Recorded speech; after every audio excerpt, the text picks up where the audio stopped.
नालयं नमामि भगवत्पादं शङ्करं लोकशङ्करं शङ्करं शङ्कराचार्यं केशवं बादरायणं सूत्रभाष्यकृतो वन्दे भगवन्तो पुनः पुनः।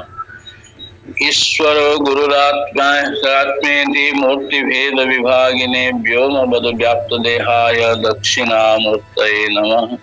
ओम शांति शांति शांति। कहाँ हो गया था? नारायण कोई सुन रहे हैं कि नहीं? आप लोग सुन रहे हैं? आज द्वितीय सुन रहे हैं? आज तो कल अंतिम हो गया था प्रथम अध्याय। प्रथम अध्याय के मूल सब पढ़ते हैं गीता के, थोड़ा इसको भी देख लीजिए। इति श्री महाभारते शतसाहस्यम, न कि अंतिम नहीं हुआ था, हो गया था। एवं मुक्त्वा अर्जुन संख्ये रथोपस्थ उपाविशत विसृज्य ससरम चापम शोको संविघ्न मानसः। शोको संविघ्न मानसः। अर्जुन इस प्रकार कहने के पश्चात एवं मुक्त्वा संख्य अर्थात युद्ध में क्या क्या ससरम चापम विसृज्य तीर सहित धनुष को परित्याग करते हुए रथोपस्थ उपाविशत रथ के उपस्थ स्थान में बैठ गए। तो इति श्री महाभारते शतसाहस्र्याम संहितायाम, ये कहाँ लिखा हुआ है ना? श्री महाभारत में पहले कहा गया 25वां अध्याय भीष्म पर्व का। तो ये कह रहे हैं शतसाहस्र्याम संहितायाम। शतसहस्र माने जैसे श्रीमद् भागवत 18,000 श्लोक में लिखा हुआ है, श्रीमद् महाभारत है 1,00,000 श्लोक। शतसहस्रम एक शत सहस्र अर्थात हजार। इसी प्रकार जो संहिता ने बनाया है कौन? ना वैयासिक्याम, व्यास देव के द्वारा प्रणीत, और वह भी कहाँ पर है? ना भीष्म पर्वणि, भीष्म पर्व में श्रीमद् भगवत गीतासु उपनिषत्सु। अब देखिए, श्रीमद् भगवत गीता है, उपनिषद है। वैसे आप लोग सब जानते हैं सर्वोपनिषदो गाव दुग्धा गोपाल नंदन पार्थवत्स सुधीर्भोक्ता दुग्धं गीतामृतम महत्, अर्थात संपूर्ण उपनिषद के सार होने के नाते इसको उपनिषत्सु कहा गया। नहीं तो उपनिषद तो अपौरुषेय, ये तो रचित नहीं, क्योंकि ये तो स्मृति ग्रंथ में आता है। श्रीमद् भगवद गीता स्मृति प्रस्थान होते हुए, क्योंकि उपनिषद है श्रुति प्रस्थान, परंतु उपनिषद के समकक्ष होने के नाते, उपनिषद के तात्पर्य प्रसूत होने के नाते इसको भी उपनिषद कहा गया। उपनिषद अर्थात उपपूर्वक निपूर्वक सद धातु। सद धातु जो है प्राप्ति विसरण एवं गति अर्थ में प्रयोग होता है, अर्थात ज्ञान अर्थ है। प्राप्ति विसरण अर्थात संसार को शिथिल करना और तत्व ज्ञान लाभ करने की व्यवस्था उपनिषद में गुरु शिष्य संवाद के द्वारा दिया जाता है। और इसके साथ क्या कह रहे हैं ना? ब्रह्म विद्यायाम। व्याख्या करने वाले तो कोई कर्म परक करते हैं, कभी किस प्रकार के करते हैं। गीता का तात्पर्य कर्मों में है, गीता के तात्पर्य भक्ति में है, बहुत लोग कहते हैं। तो उनके लिए उत्तर है ब्रह्म विद्यायाम, ये साक्षात ब्रह्म विद्या है। और योग शास्त्रे, अब ब्रह्म विद्या योग शास्त्र एक कैसे हो गया उपनिषद के साथ? तो हमारे रामदेव जी आगे आ जाएंगे, बोले योग शास्त्र कहते हो, इसमें सब लिखा है पैर ऊपर कर सिर नीचे करके खड़े रहो। तो योग शास्त्र अर्थात योग चित्त वृत्ति निरोध, विशेष करके सांडिल्य उपनिषद आदि योग चूड़ामणि उपनिषद में विशेष रूपे योग दर्शन के जो आसन मुद्रा एवं योग दर्शन के जो विषय हैं उनको दिया गया, जिससे कि तत्व ज्ञान के सहायक हैं, अर्थात ब्रह्म विद्या ही योग शास्त्र हैं। ये योग शास्त्र वो नहीं है जो कि आसन आदि करके क्या पैर ऊपर करके माथा नीचे करके रहना है, उसको योग शास्त्र ठीक नहीं कहा गया। तो ये कहा गया योग चित्त वृत्ति निरोध, बाह्य वृत्ति का निरोध करते हुए तत्व ज्ञान लाभ करने की जो प्रक्रिया जिसमें है उसका नाम है योग शास्त्र।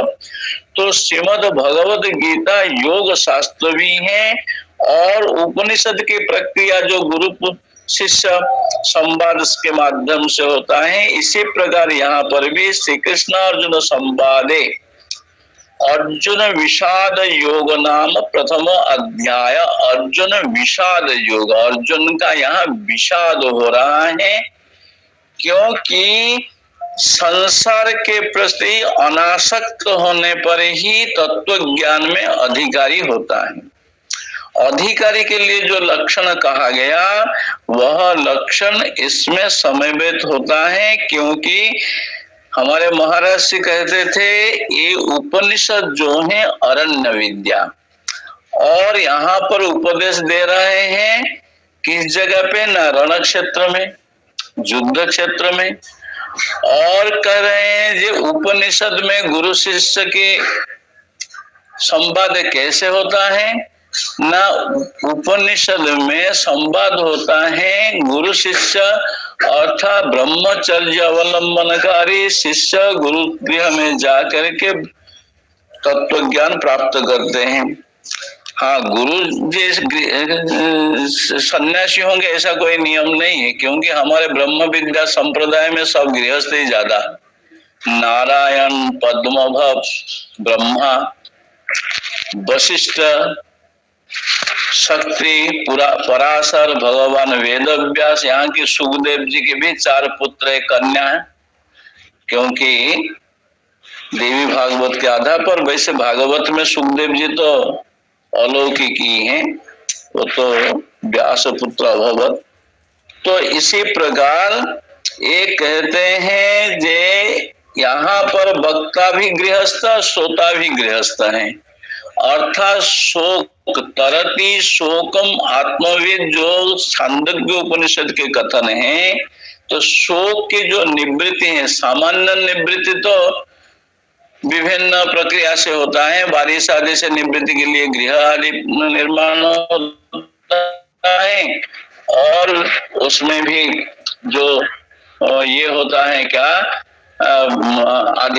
भौतिक आध्यात्मिक आधिदैविक ये सब शोक से निवृत्ति करने के लिए विभिन्न प्रकार शारीरिक शोक से निवृत्ति करने के लिए औषध आदि का, रोग आदि से निवृत्ति करने के लिए व्यवस्था रहता है।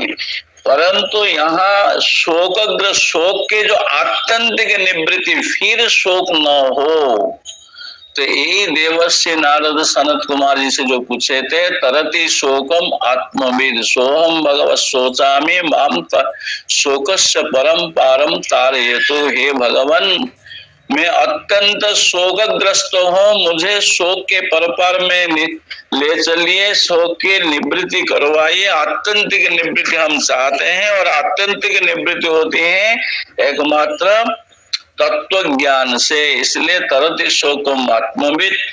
तो यहाँ पर भगवान श्री कृष्ण तरति शोकम आत्मविद नियम को देखते हुए अर्जुन को तत्व ज्ञान प्रदान करेंगे। तो यहाँ फिर द्वितीय अध्याय जो है इसका आरंभ हो रहा है। संजय कह रहे हैं तम तथा कृपयाविष्ट मश्रुपूर्णा कुलेक्षणम विषिदन्तमिदं वाक्यम उवाच मधुसूदनः तम तम अर्जुनम। इसी प्रकार कृपयाविष्ट, वो तो बिल्कुल करुणा से ही अत्यंत शोकातुर हो गए। कैसे आविष्ट, उनके मन में इतने कृपा आ गई, अर्थात करुणा से भर गए, तो फिर शोक अश्रुपूर्ण, आंखों से अश्रुपूर्ण हो गया। हाँ, शोक अश्रुपूर्ण आकुलेक्षण, आकुलित हो गए, शोकातुर होकर के रहने लगे। और विषीदंतम इदम वाक्यम, फिर उनको देखते हुए हाँ, मधुसूदन जो है भगवान श्री कृष्ण, मधु कैटभ को मारने वाले, वे विषीदंतम इदम वाक्यम वाच, और फिर भगवान उनको हाँ उसी प्रकार कहने लगे। क्या हाँ, भगवान करे कुतस्त्वा कस्मलमिदम विषमे समुपस्थितम अनार्य जुष्टम अस्वर्गम अकीर्तिकरम अर्जुनम। अरे तुम क्या कर रहे हो, कहाँ आए हो? हाँ, क्या बोल रहे हैं? जो कहाँ आना चाहिए, क्या बोलते हैं कि धान भानते क्या ढीमनी गीत एक कहते हैं, बंगाल में ऐसे कुछ शब्द हैं। तो कुछ करने जा रहे हैं और उसमें कुछ और कुछ कर रहे हैं। विनायक प्रकुर्बाण रचया मास बानर, विनायक बनाने के लिए तैयार हुए, गणेश जी की मूर्ति बनाते हुए बंदर बना दिए। तो कस्मलम इदम, ये तुमने क्या किया? विषम समय का समता कहाँ है? युद्ध क्षेत्र में आकर के और रोने बैठ गए हो, तो एक कैसे होगा? तो इस समय तुम्हारा एक करणीय नहीं है, तुम क्षत्रिय हो। क्या अनार्य जुष्टम, हाँ, जो अनार्य पुरुषों के द्वारा तुम सेवित हैं, तुम श्रेष्ठ वीरवर, क्या जे धनुर्धारी अपराजेय धनुर्धारी अर्जुन तुम ऐसे कर रहे हो? तुम अनार्य जुष्टम, जैसे कि कोई एक कापुरुषों के द्वारा सेवित व्यक्ति। और अस्वर्गम, हाँ, जो कि क्योंकि क्षत्रिय हो, युद्ध करके यदि मृत्यु भी हो जाए तो स्वर्ग प्राप्ति होगा, और ये तो स्वर्ग का भी विरोधी है। और अकीर्ति, तुम जो निबात कवच आदि को मारे हो, वो जो तुम्हारा श्रेष्ठ धनुर्धर के जो खिताब तुमको मिला है, वो सब अपकीर्ति हो जाएगा, अपकीर्ति करने वाला। और ऐसे मोह में तुम पड़ रहे हो। अकीर्ति करम अर्जुन, तुम्हारे कीर्ति स्वर्ग आदि जाना, निवात कवच आदि को वध करना, ये सब तुम्हारा कहाँ चला गया? ये सब चल जाएगा। क्लैब्यम आस्मा गमः पार्थ नैतत्त्वयुपपद्यते क्षुद्रम हृदय दौर्बल्यम त्यक्तो तिष्ठ परंतव। अरे तुम्हें कहाँ नपुंसकता आ गई? क्या उर्वशी का जो साप था नपुंसक बनने के लिए, अभी भी तुम्हारे अंदर चल रहा है? वो तो 1 साल के लिए तुमको संक्षेप कर दिया गया था, वो तो उत्तरा को नाच सिखाने में समय तुम्हारे बीत चुका है, और अभी भी ऐसा क्यों कर रहे हैं? क्लैब्यम, क्लीवता अर्थात कातरता, कायरता छोड़ दो। मास्म गमः पार्थ, हे पार्थ तुम क्लैब्यता छोड़ दो, ये तुमले स्वभाव नहीं बढ़ देता है। पार्थ तुम पृथा के पुत्र हो, क्षत्रियाणी हो, क्षत्रियाणी का दूध पिए हो। न एतत्त्वयि उपपद्यते, तुम्हारे लिए एतत् न उपपद्यते, कभी उचित नहीं होता है।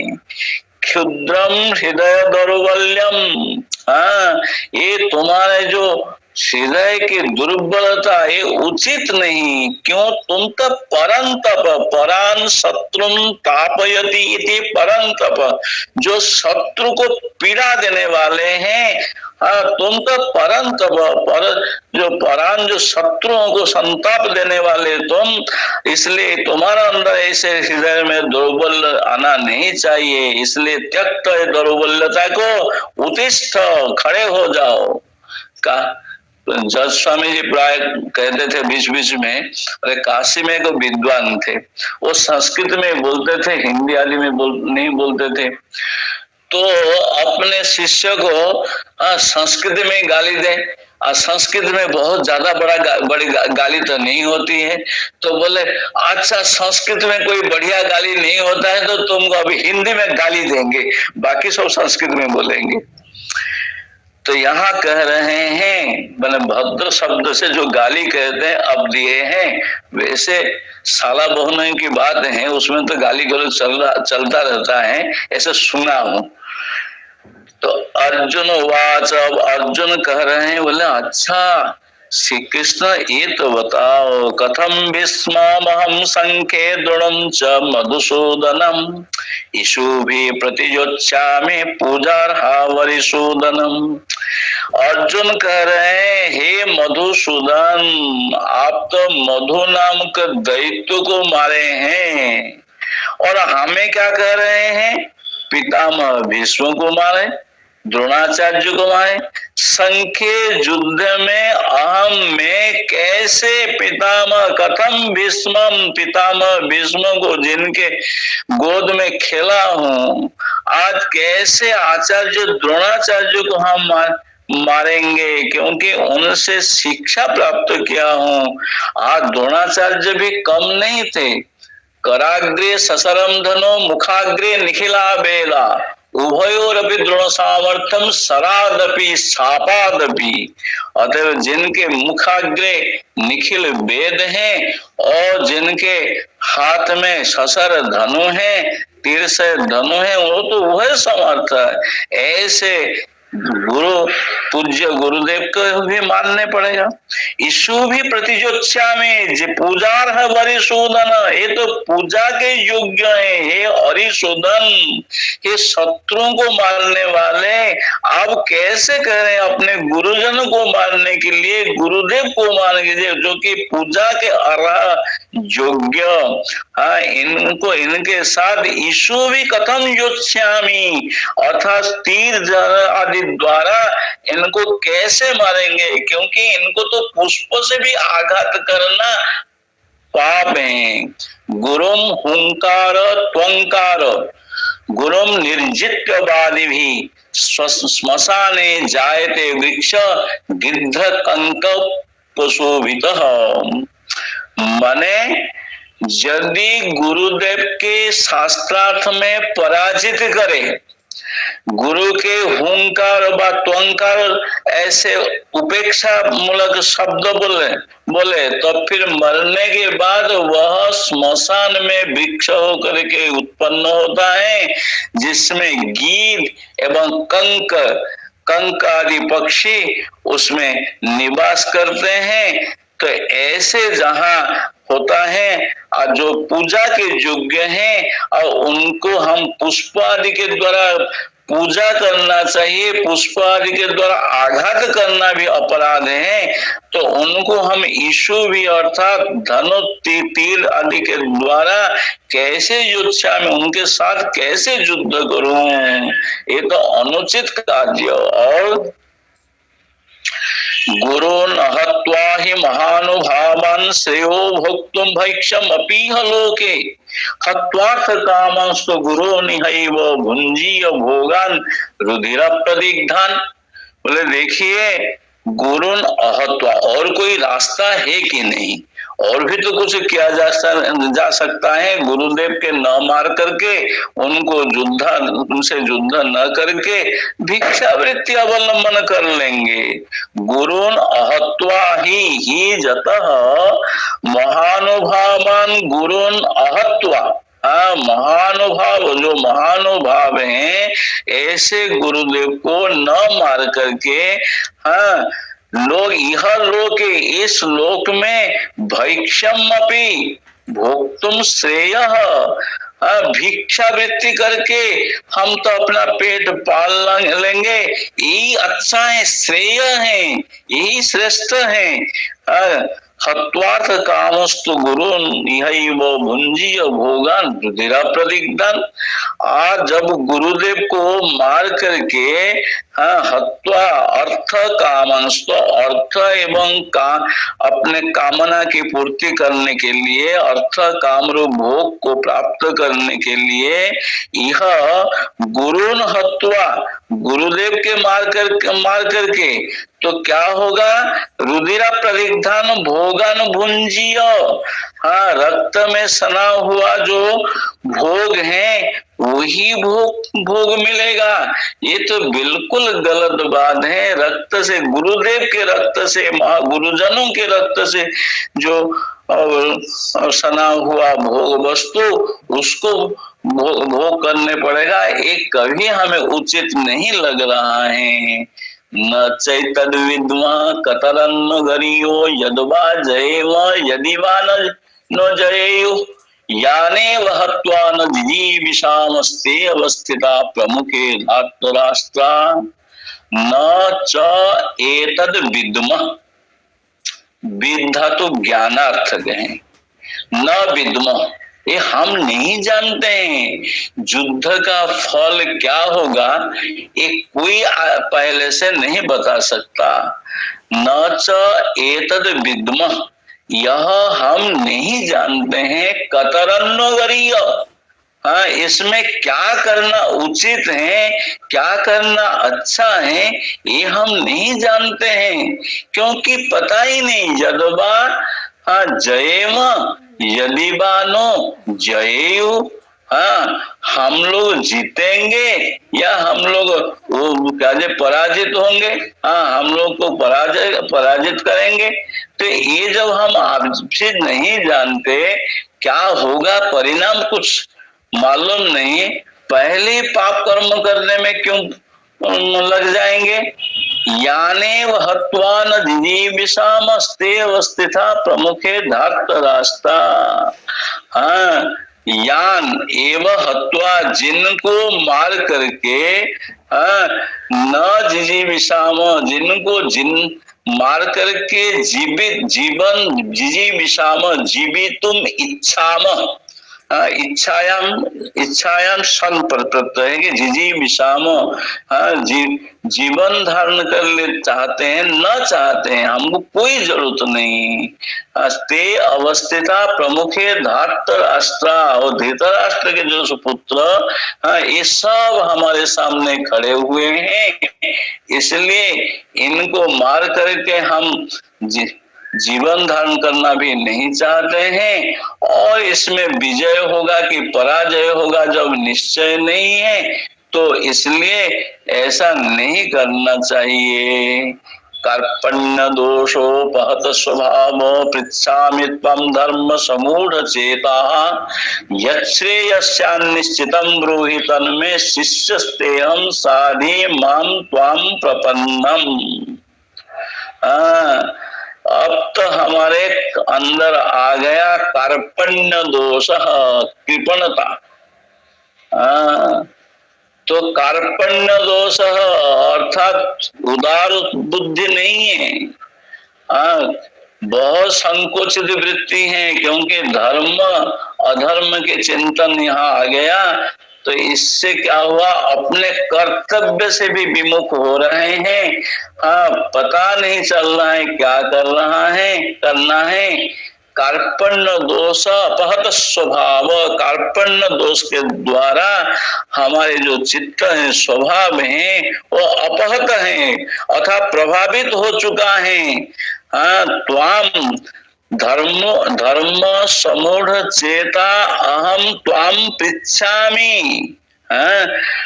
धर्म समूढ़ चेता, धर्म के द्वारा मेरे चित्त मूढ़ हो गया, मूढ़ वैचित्य, मोहग्रस्त हो गया, अर्थात ठीक से ग्रहण नहीं कर पा रहा है। त्वाम पृच्छामि, हम पूछ रहे हैं। यच्छ्रेयस्यान् निश्चितं ब्रूहि तन में, मुझे, में अर्थात मुझे, तत् ब्रूहि वही बताइए जो श्रेय है। यह श्रेय सत निश्चितम तद ब्रूहि, जो उत्तम है वही हमको बताओ। बोले क्यों बताएंगे तेरे को, मैं युद्ध करने के आकर के भाग रहे हो ना। शिष्यस्ते हम साधिमम त्वं प्रपन्नम, अब सखा नहीं है, क्या है, मैं मामा का लड़का, तुम क्या है, मामा और फूफा के क्या भाई भाई नहीं है, तो अभी क्या है ना, मैं तुम्हारा शिष्य हूँ। शिष्य था सास धातु कफ करके शिष्य, अर्थात शासनार्ह। मैं तुम्हारा शासन मानूंगा, मैं शासन चाहता हूँ। क्यों? साधिमाम त्वम प्रपन्नम अहम प्रपन्नम, अर्थात तुम्हारा प्रपद, अर्थात तुम्हारे सामने मैं बिल्कुल प्रपन्न हूँ, अर्थात शरणागत हूँ, तुम्हारे शरण में आ गया हूँ। अब त्वाम प्रपन्नम माम, तुम्हारे अंदर जो मैं प्रपन्न हुआ हूँ, सो हम, तो मैं शिष्य तुम्हारे हो गया। अवे अतएव साधिमाम, हमें शासन करो, अर्थात उपदेश दो। कैसे ना, ऐसे उपदेश दो जिससे कि हमारे अच्छा होगा। बोले ठीक है। अब परंतु सशर्त बता रहे हैं, क्या बोल रहे हैं? सशर्त, तो नहीं प्रपश्यामि ममापनुद्या यच्छोक मुच्छो सनमिंद्रियाणम अवाप्य भूमा वसपत्नमृद्धम राज्यम सुराणम अपि चाधिपत्यम।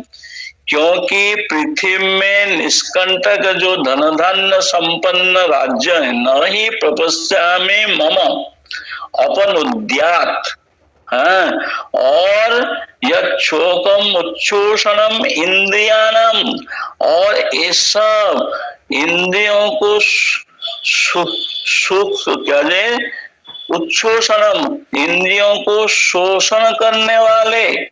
क्योंकि जितने भी भोग्य वस्तु हैं तो सब इंद्रियों को ही तो शोषण करते हैं।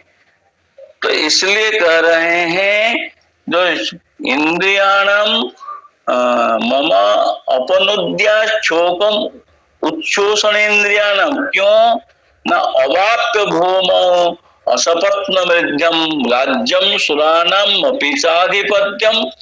हाँ, ये जो राज्य सुराणम अपि, देवताओं का भी जो संपत्ति राज्य है, चाधिपत्यम, अर्थात देवताओं का स्वामित्व पाकर भी ऐसे राज्य अवाप्य पा करके भूमो असपत्न मृद्धम, अर्थात शत्रु निष्का, शत्रु सहित, सपत्न माने शत्रु, भूमो असपत्न अर्थात शत्रु रहित समृद्ध जो राज्य, जो देवताओं का भी अधिकार यदि मिल जाए तो भी हम जानते हैं इसमें हमारे कल्याण नहीं है, इसमें भी कोई अच्छा ही दिखाई नहीं पड़ रहा है। क्योंकि जितने प्रकार के भोग के वस्तु हैं ये सब जरयंती तेज, ये सब हमारे तेज को ही नष्ट करने वाले हैं, इंद्रियों को सुखाने वाले हैं। इसलिए ये हमारे शोक को दूर करने वाले नहीं है। अब संजय कर अर्जुन जब ऐसे कहने, संजय बोल रहे एवं उक्त्वा ऋषिकेशम गुडाकेश परंतप न युत्से इति गोविंद मुक्त्वा तुष्णिम बभूव। ये आजकल के शिष्यों के लिए, जैसे आजकल के ज्ञान के लिए हमारे वेद व्यास भगवान श्री कृष्ण कीर्तन आदि दिखा करके गए हैं द्वापर में, इसी प्रकार अर्जुन भी कैसे शिष्य होना चाहिए बता करके गए हैं। कैसे न, गुरु जी कह रहे हैं युद्ध कर, और शिष्य बोलते न युद्धे इति गोविंद। इधर बोल रहे हैं आप जो बोलेंगे गुरुदेव, आप जो बोलेंगे हम वही करेंगे, आपका चरण में हम रह रहे हैं, सब छोड़ देते हैं। तो बोले अच्छा युद्ध करो, ना ना ये नहीं होगा। तो कह रहे हैं एवं मुक्त्वा ऋषिकेशम गुडाकेश परंतप। गुडाक माने निद्रा, निद्रा जयी, गुडाकेश निद्रा जयी जो अर्जुन, परंतप कैसा न, शत्रुओं को नाश करने वाला जो अर्जुन, ऋषिकेशम एवं मुक्त्वा, इसी प्रकार कह करके और वहां क्या न युच्ये इति गोविंद, गोविंदम क्या ऋषिकेशम गोविंदम, हम युद्ध नहीं करेंगे इस प्रकार कह करके उत्तवा तुष्णिम बभूव शांत,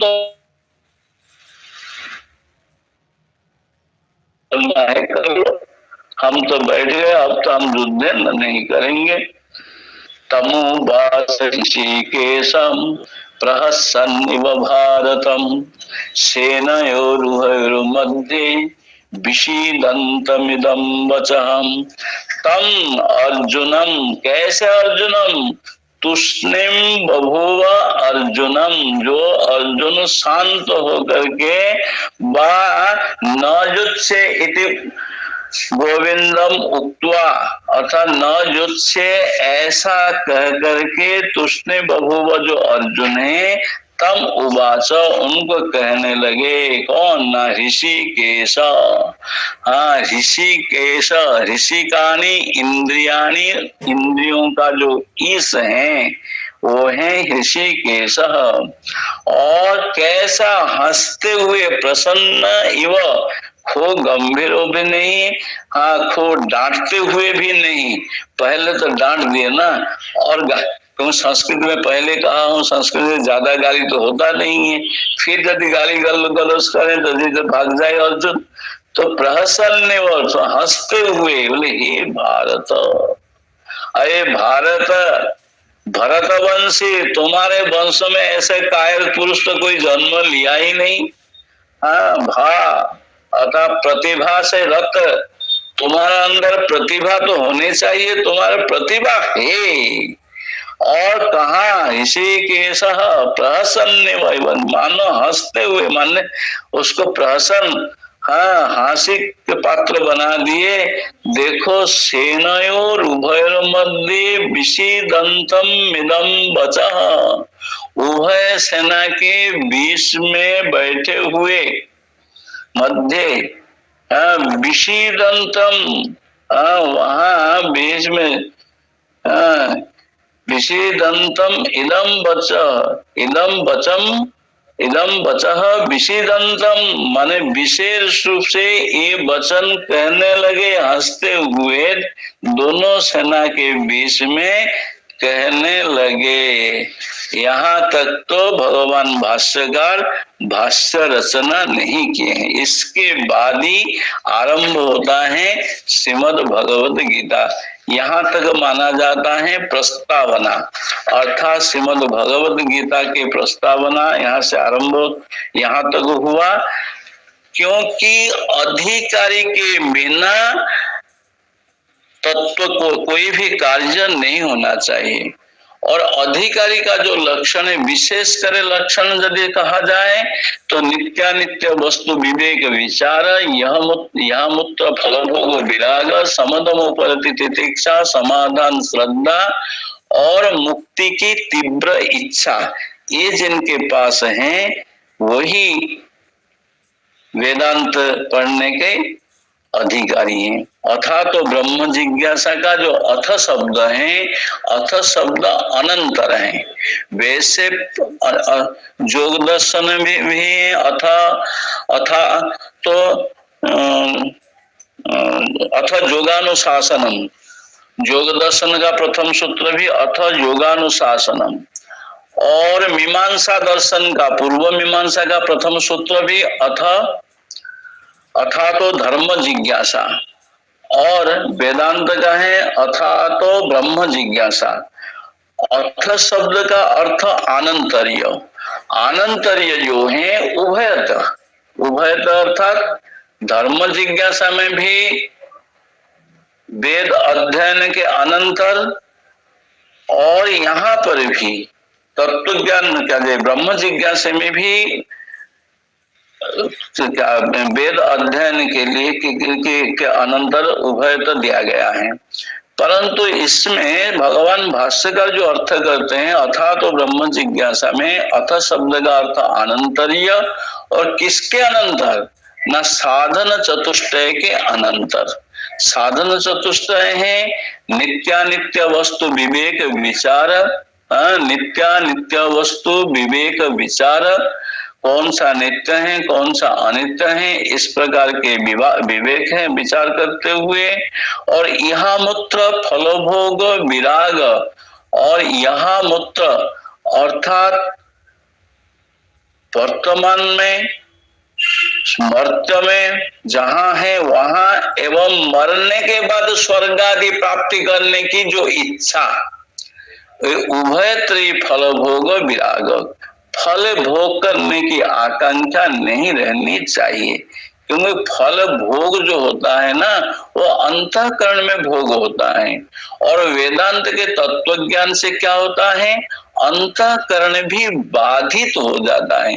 जब तक अंतःकरण बाधित नहीं होगा तब तक तत्व ज्ञान का स्फुरण नहीं होगा, तत्व ज्ञान के द्वारा अंतःकरण बाधित हो जाता है। तो इसलिए यहाँ मूत्र फलोभोग विराग स्वर्ग आदि जाने की इच्छा भी यहाँ बाधक है। और इसी प्रकार सम दम उपरति तितिक्षा समाधान एवं श्रद्धा, ये छठ संपत्ति की आवश्यकता है। और फिर इतने होने पर भी यदि मुक्ति की इच्छा नहीं है तो भी तत्व ज्ञान वेदांत दर्शन में अधिकार नहीं होता है। वैसे तो हमारे सदानंद जोगेंद्र इसको और साफ करके कहे क्या है, अधिकारी तो विधिवत अधीत वेद वेदांगत्वेन आपात अधिगतो अखिल वेदार्थो अस्मिन् जन्मनि जन्मांतरे वा काम्य निषिद्ध वर्जन पुरसर नित्य नैमित्तिक प्रायश्चित्त उपासनानुष्ठान निर्गत निखिल कल्मषतया नितांत निर्मल स्वांत साधन चतुष्टय संपन्न प्रमाता। प्रमाता माने जो तत्व ज्ञान को जानने के लिए प्रवेश करता है, जानने की इच्छा रखता है, अर्थात प्रमेय को जानने के लिए प्रमाण के द्वारा जो चेष्टा करता है, प्रयत्न करता है, वो प्रमाता। अंतःकरणावच्छिन्न चैतन्य को प्रमाता कहते हैं।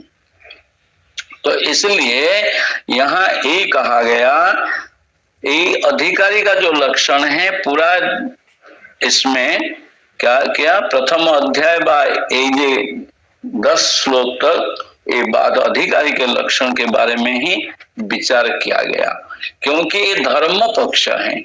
अब विशेष करके हमारे महाराज जी तो इसको श्रीमद् भागवत के साथ जोड़ते हैं, क्योंकि जब भगवान श्री कृष्ण के पास रासलीला करने गोपियां पहुंची तो भगवान श्री कृष्ण से कहने धर्म, वहां पर धर्म का पक्ष लिए, धर्म के पक्ष लेकर के बोले तुम गोपियां गृहस्थ हो, पति पुत्र की सेवा करनी चाहिए, रात को ऐसे पति पुत्र को परित्याग करके आना ये धर्म तो उचित नहीं है। परंतु गोपियां वहां पर वेदांत का पक्ष लिए हैं। तो देखिए, यद अहरेव विरजेत तद अहरेव प्रव्रजेत ब्रह्मचर्याद गृहात बनाद बा, ये नहीं है ब्रह्मचर्यम समाप्य गृही भवेत, ये बात तो ठीक है। कहाँ पर, वहां वैराग्य भावे, वैराग्य यदि न हो तो ब्रह्मचर्य समापन करके गृहस्थ हो, गृही भूत्वा बनी भवेत, गृहस्थ के पश्चात वानप्रस्थ आश्रम में जाए, और वानप्रस्थ के पश्चात संन्यास ले। वहां पर ये भी कहा गया वैराग्य भावे अपि, इसको अध्याहार करते हैं, क्योंकि 50 वनम ब्रजे, 50 साल के पश्चात जंगल में चले जाए, वानप्रस्थ हो जाए, और 70 के पश्चात संन्यास ले संन्यास आश्रम में प्रविष्ट करें। वहां पर ज्यादा नहीं दिया गया। परंतु यदि वैराग्य हो जाए, ब्रह्मचर्यादि गृहात बना दुबा, जिस समय जिस मुहूर्त, हमारे महाराज जी कहते थे पता नहीं आगे वैराग्य रहेगा कि नहीं, पता नहीं, ये वैराग्य इस समय हुआ तो इस समय कर लेना चाहिए, प्रविष्ट हो जाना चाहिए। इसलिए यहाँ पर जब यहाँ तक जो है ये आया धर्म पक्ष। अब भगवान श्री कृष्ण उत्तर देंगे क्या है। इसलिए यहाँ भगवती कह रहे हैं, अत्र च दृष्ट्वा तु पांडवानेकम इत्यारभ्य न युत्से इति गोविंदम उक्त्वा तुष्णीम बभूव ह इति एतदन्तः प्राणिनां शोक मोहादि संसार बीज भूता दोषोद्भव कारण प्रदर्शनार्थ त्वेन व्याख्यो ग्रंथ।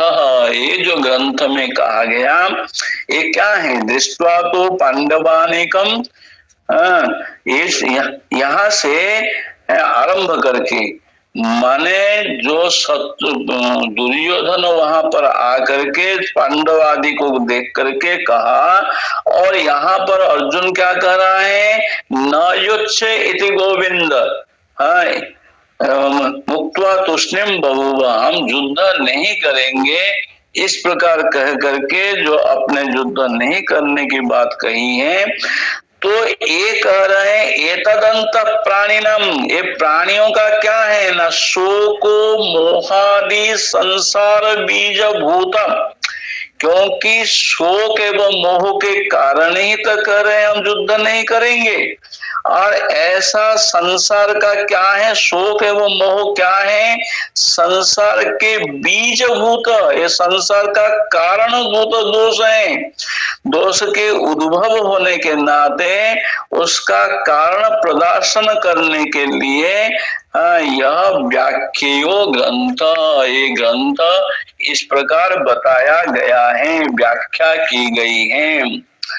तथा ही अर्जुनेन राज्य गुरु पुत्र मित्र सुहृत्सु जन संबंधी बांधवेशु अहम ऐसा मम एते इति एवं भ्रांति प्रत्यय निमित्त स्नेह विच्छेदादि निमित्तो आत्मना शोक मोह प्रदर्शितो कथम विस्ममहम संख्य इत्यादि ना। इसमें एक बात आप लोग समझिए, व्याख्या माने वो भाष्य नहीं होता है। भाष्य देखिए, आनंद गिरी तो इसके ऊपर टीका किए हैं, शंकरानंद जी की टीका है, और श्रीधर स्वामी जी की टीका है, और भी बहुत उनकी टीका है गीता के व्याख्या के रूप में। इसलिए हर व्याख्या भाष्य नहीं होता है, भाष्य का जो लक्षण है उस लक्षण के अंतर्गत होना चाहिए। सूत्रस्थ पदमादाय पदम सूत्रानुसारी भी स्वपदानि च वर्ण्यन्ते भाष्यम भाष्य विदो विदु। भाष्य का लक्षण है सूत्रस्थ पदमादाय, जैसे यहाँ सूत्र के पद को ग्रहण करते हुए फिर उसके व्याख्या करते हुए सूत्रम भाष्यानुसारी भी, फिर भाष्य के अनुसार कोई सूत्र बनाते हुए, और वहां पर भी स्वपदानि च वर्णन्ते, अपने पदों का भी जो वर्णन करते हैं तब उसको भाष्य दिया जाता है। यहाँ सूत्र वाक्य क्या है, देखिए, प्राणिनम शोक मोहादि संसार बीज भूत दोष ध्रुव प्रकार भव कारण प्रदर्शनार्थत्वेन व्याख्यो ग्रंथ, ये तो कह दिए सूत्र। अब उसको ही कहते हैं तथा ही। तथा ही माने उस वचन को फिर व्याख्या करके बता रहे हैं।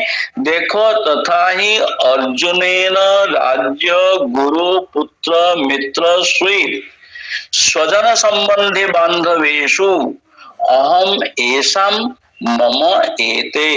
यहाँ पर क्या हुआ, अर्जुन के द्वारा राज्य गुरु पुत्र मित्र सुहृद स्वजन संबंधी आदि जो बांधव हैं, मैं इनका हूँ और ये मेरे हूँ, इस प्रकार के जो भ्रांति प्रत्यय निमित्त स्नेह विच्छेद आदि निमित्त, ये जो भ्रांति प्रत्यय, जो भ्रांति ज्ञान भ्रम ज्ञान के द्वारा उत्पन्न स्नेह आदि का विच्छेद आदि के कारण निमित्त आत्मना शोक मोह प्रदर्शितो, आत्मा में कि आत्मा का अर्थात अपने अंदर जो शोक एवं मोह ये प्रदर्शित किया गया।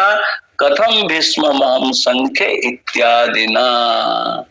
हरिओम तत्सत। ओम पूर्णमदः पूर्णमिदं पूर्णात् पूर्णमुदच्यते पूर्णस्य पूर्णमादाय पूर्णमेवावशिष्यते।